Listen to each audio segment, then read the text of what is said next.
these companies spent, billions of dollars building out fiber optic cable. And it turned out that, when the dot-com bust happened, not that much of this capacity was being used. So 85% actually, to put a number on it, of fiber optic cables were dark. They were not being utilized. And that, just based on basic economics, sent prices crashing. So the price of internet bandwidth fell 90%.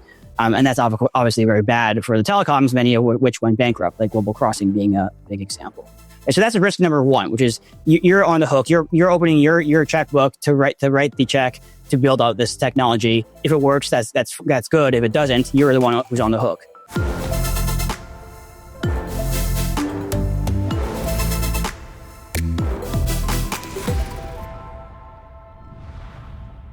So it's my birthday, and this year I'm celebrating by giving a special gift away to one of you. And to officially wish a happy my birthday to you, I've packed this tote with a few surprises from our signature Few Crew merch portfolio. And it's not just random merch. Inside, you'll find some items that really quietly signal you know exactly what you're doing in these markets. And the tote, well, it won't hedge your portfolio, but it will make you look smarter than anyone pretending they know what risk on means at the grocery store. If you want it, here's what you need to do. Follow Lead Leg Report on X. Follow Mela_Schaefer on X. Subscribe to Lead Leg Media on YouTube and like and share this video. Only one person gets the tote, but since everyone gets our content, it's really a happy my birthday to all of you. I'm your host, Melanie Schaefer. Welcome to Lead Leg Live. Today, we're talking about the AI trade shifting from build-out to adoption. We've heard the bubble question getting louder, including a recent warning from Microsoft CEO Satya Nadella that for this not to become a bubble, the benefits have to spread beyond just the biggest players writing the CapEx checks. My guest today is Kai Wu, founder and CIO at Sparkline Capital. Kai, it's always great to have you here. Thanks for having me back, Melanie. So it was mentioned recently in the Financial Times, actually, that Nadella's view is basically if AI gains don't spread into the real economy, the boom risks turning into a bubble. When you say we're entering the adoption phase, what exactly do you mean by that, and what's coming next? Yeah, so this nomenclature comes from the work of Everett Rogers, who kind of coined this diffusion model of technology. And you can kind of visualize it as an S curve where technological adoption, starts off with a small group of innovators and then eventually spreads more mainstream before asymptoting and kind of plateauing once the market's saturated. And we've seen this across many historical episodes, ranging from electricity to the internet to cell phones, these kind of S curve shaped adoption cycles. And so you think about AI where we are today, and really a lot of the energy, both at the corporate level, so the CEO of Microsoft, of course, as well as amongst investor focus, has been on the build out, what I call the infrastructure phase of the cycle. And that's all been about, hey, can we actually marshal the resources necessary to put together this, the physical infrastructure to run GPUs and run AI models at scale? Right? And that's been mainly the work of NVIDIA and the hyperscalers, as well as kind of utilities and more kind of hardware companies building out enough capacity. Now, that narrative really kind of took off maybe last year and accelerated into this year, right? With 2026 CapEx, expected to be almost double what it was last year. So we have trillions of dollars now being spent over the next few years in kind of planned construction around AI data centers. That's kind of the first phase of the boom that we've seen, again, repeat in historical cycles too. But if you go back to history, what happens next tends to be a little bit different, which is at some point, people say, wait a second, we have the build out secured. Now the question is, will they actually buy it? Right? Will there be enough end user demand such that the initial outlays we're making now will be justified, and returns on investment are adequate amongst the end users, will then justify spending more, and then ultimately that will flow as revenue to the infrastructure builders. And what's quite interesting is you can track the returns of stock prices through the cycle, and it tends to mirror where you are in the cycle. So for example, in the very beginning, it's the infrastructure builders who do the best, of course, as CapEx plans, are kind of revised higher and higher and higher. Again, this was the same in the dot-com boom and, has been the case so far today with the infrastructure stocks and AI doing the best. But, if you look historically, there's also been a tipping point. When you shift from phase 1 to phase 2, the adoption phase, what actually happens is it's the adopters of the technology that end up doing better than the builders. And, if you look at the long-term history, that this tends to be kind of the way things play out, where the long-term winners of, infrastructure build-outs and technology booms are not actually the builders for a variety of reasons we can get into, but actually the adopters of the technology, able to use it as a way of gaining market share over their competitors who may be a little bit less tech savvy. Yeah. And so to tap into that a little bit more, in your recent investor letter, which I urge our viewers to sign up for, you cite that in the data that's only about 10% of businesses are using AI in production right now. Why do you think that adoption is still so low? And what do you think changes first as that number starts to rise? Yeah, look, I mean, let's talk about two things. So first is consumer adoption. Right? People have been very, very impressed at the rate at which OpenAI's ChatGPT application has been able to gain users. This exponential increase, one of the fastest apps to reach, whatever million users. One interesting side point, though, is that only 5% of those users, approximately, actually are paid subscribers, right? So 95% of folks, don't necessarily see the value in actually paying, right? So, and then you go to the enterprise side. So what are businesses actually doing? To your question, enterprise adoption is always going to be slower than consumer. And it's not even about AI specifically. Enterprise adoption of any technology or any new system is just slow because, for big companies, it takes a long time to move the battleship. And, there's a lot of, money and jobs at stake in these cases. So they don't want to kind of rush into things. So even though ChatGPT was released over 3 years ago, we're still seeing, firms take a generally cautious stance towards adoption. So 10%, and it kind of mirrors where I think we are in the cycle. So if you go back to that Everett Rogers model, he defined the kind of early phases being the tip of the spear is 2.5%. And then early adopters are around, 12 to 15%, right? So the 10% number kind of makes sense as roughly mapping to where we would be on the cycle if it were the case that we're now reaching this adoption phase, post build out. Yes, talking about the cycle, you make a point in the letter about needing proof of ROI, which you just spoke a little bit about, and not just AI activity. When you look across earnings calls, what separates the companies with real AI-driven gains from the ones that are just sort of telling the story? Yeah, so this is something I've been paying a lot of attention to over the years. These AI adoption metrics are have been kind of something I've been tracking, real times, even before ChatGPT was launched. And one thing that's happened is that as AI has become very overhyped, you've seen a tendency for CEOs to want to just talk about it because, it'll boost their stock price and it's kind of what you're supposed to do.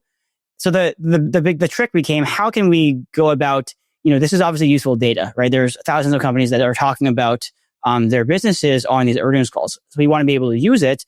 We also don't want to fall trap to being kind of played by corporate spin. How do we go about disentangling what is, just talking about AI versus actually doing stuff? And so what we decided to do was to look at mentions that included tangible, numerical ROI or efficiency or cost gains.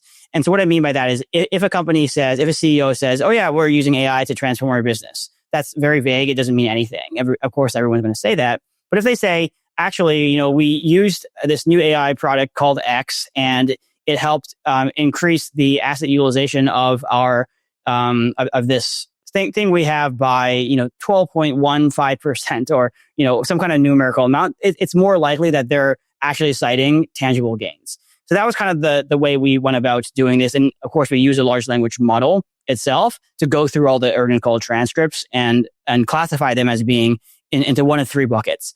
The broadest bucket is just any mention of a company using AI, even qualitatively. The middle bucket is mentions of companies using AI, where they can link it to a specific reduction in cost, expansion of revenue, or some sort of tangible metric with a number attached to it. And then the final bit was actual ROI, return on investment, which means that not only can you show the gains, but you can show the gains relative to the costs. Because again, even if you have a tremendously useful AI product, but the product itself costs $1 billion to buy, that's not that useful. So those are kind of the three categories that we use to parse all these earnings calls. Yeah. So when you're collecting all that data, and this, question is probably for investors who are listening from the outside, what are some of the cleanest examples of AI showing up in fundamentals in terms of revenue lift or productivity, cost savings, as you mentioned? I mean, there are hundreds of interesting examples, and I did include one exhibit, which we should put up, where I highlighted a few cases. So like, for example, Target talked about how they were using, kind of AI within the warehouses to help improve the efficiency of picking, goods. There were examples around, managing inventory around lots of different SKUs, a biotech use case around R&D, employee management system. So I think there was a storage company that was using a system to help manage their workforce. So their kind of labor costs were being reduced and retention was increased. Examples of the classical example, of course, is Meta using it to improve their ad conversion rates. So for digital marketing. But yeah, there's a ton of different applications, and I think the key thing to focus on is the fact that it's not just Meta. Right, it's not just 10 companies. It actually is starting to seep, as Nadella, hopes, with this diffusion concept into the real economy, into businesses outside of just technology. Yeah, so I want to pivot a little bit, just talk about your framework, which tries to avoid being overexposed to the most crowded, as I talked about in the first question, CapEx heavy part of the AI trade. In plain English, what's the risk investors take on, Kai, when their exposure is basically concentrated in the infrastructure layer? So I think there are two main risks. The first is the fact that these companies are spending tens, if not hundreds of billions of dollars on building out these big data centers. And this is money that they expect to earn back over the next, say, 5+ years. But the problem, of course, is that's a speculative bet. If you go back to the history of these buildouts, let's talk about the dot-com boom. In the dot-com boom, telecoms were the utilities that built out the backbone of the internet. These companies spent, billions of dollars building out fiber optic cable. And it turned out that, when the dot-com bust happened, not that much of this capacity was being used. So 85% actually, to put a number on it, of fiber optic cables were dark. They were not being utilized. And that, just based on basic economics, sent prices crashing. So the price of internet bandwidth fell 90%. And that's obviously very bad for the telecoms, many of which went bankrupt, like Global Crossing being a big example. Right, so that's risk number one, which is you're on the hook. You're opening your checkbook to write the check to build out this technology. If it works, that's good. If it doesn't, you're the one who's on the hook. The second risk is just valuation risk. One thing I looked at was the extent to which there's a group of companies, which I call AI infrastructure stocks, which are mainly the Magnificent Sevens, so NVIDIA and the hyperscalers, as well as a few other folks like Oracle makes it in, and CoreWeave, companies like that. These companies, their valuations went from, say, 10 years ago, a small premium to the market, to now almost 2x the market. Right, and what I'm saying is, oftentimes we discovered this in the dot-com boom as well, which is the internet became a thing. The technology was successful. The problem is that investors, who came in at the wrong time made no money. In fact, they lost money because valuations matter. Because if you buy any investment at too high a price is not a good investment. And that's kind of what's happening here, potentially, with these stocks running up so highly that anyone who wants AI exposure knows where to go. It's just too obvious a trade. And so because of these elevated multiples, they're really priced for an outcome that, if it works out, it is good. But there's a lot of downside and a lot of risk in the event that, that there's an air pocket or there's a, mismatch in when the revenue ultimately comes, if it even does, relative to the amount of money they're spending right now in trying to build for this, future potential demand. Yeah. So where specifically then is the market mispricing AI adoption? Yeah. So I think the opportunity is actually not in the infrastructure firms. And we've been rotating out of those companies over time into a group that I call early adopters. And so when I say early adopters, what I mean is, so non-infrastructure companies, you can kind of take that, 80 to 90% of the universe and segment it into firms that are investing in AI and those who are not, which I call the laggards. My thesis here is that, as AI becomes more and more powerful.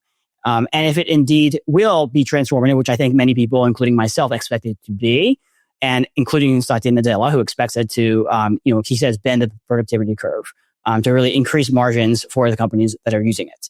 Then the opportunity is more in looking at this massive dispersion across names, where you find in any given industry a handful of early adopters that are really aggressively pursuing the opportunity. And then the majority of companies are laggards. They're just doing nothing. They're kind of playing wait and see, or whatever. And we're seeing this with stock prices the past week or even the past year, with software stocks going down. A couple of days ago, it was wealth management stocks going down at, these kind of disruption fears that are roiling the markets. The market's finally catching up to this idea that AI is actually here to stay and it will change the world. And I don't think they're doing it correctly, but they are recognizing that there will be separation between winners and losers due to AI. Now, the really interesting thing is, to my point about indiscriminate selling, that if you look at the valuations of the laggard basket relative to the early adopter basket, they're basically the same. So as I mentioned, go back 10 years, infrastructure stocks valuations have increased a lot. The other two groups, early adopters and laggards, have basically stayed steady relative to the market.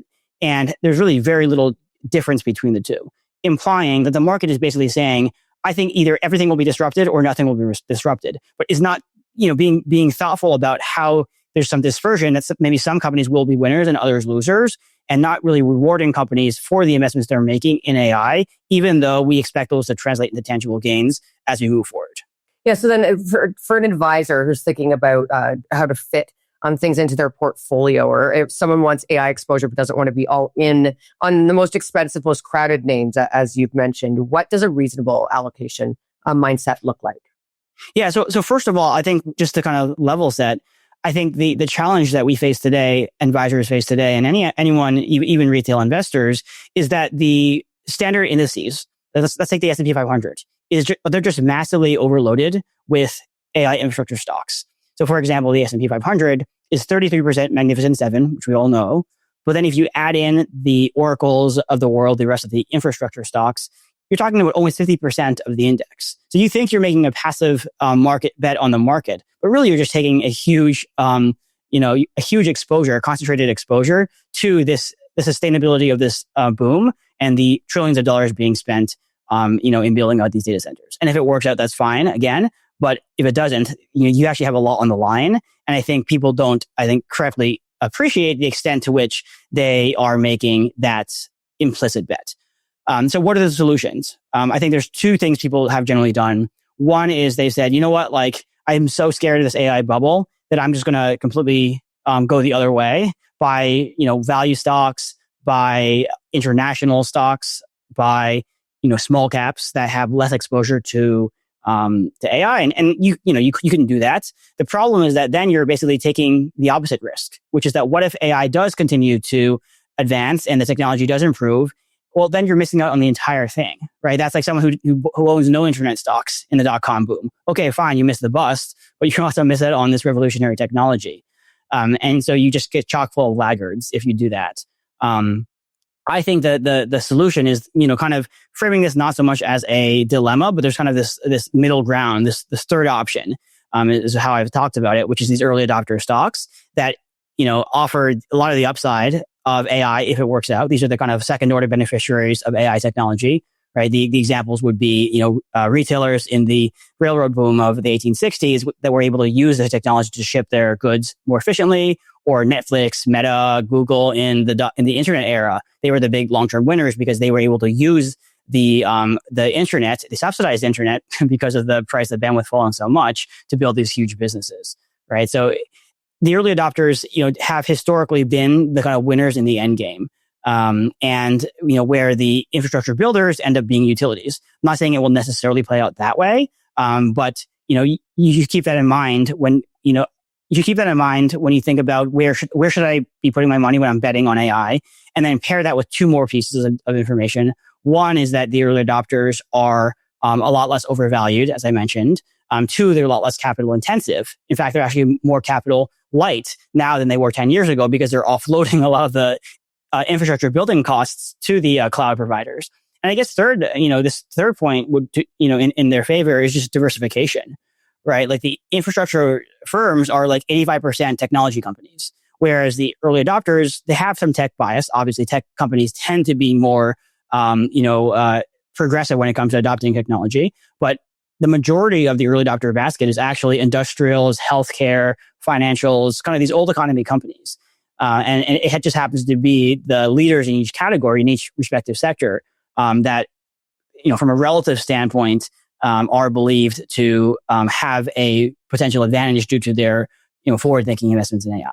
So I think that the early adopters, are, really an underappreciated, but potentially clever way to play the AI boom, where you can get a lot of the upside, where you can, while also mitigating some of the risks of a potential bubble. Yes, okay. And I mean, a lot of the information that we've discussed here is in your investor letter. Where else can people go to find out more about you? Where can they sign up for the investor letter, and where can they go to be in contact with you?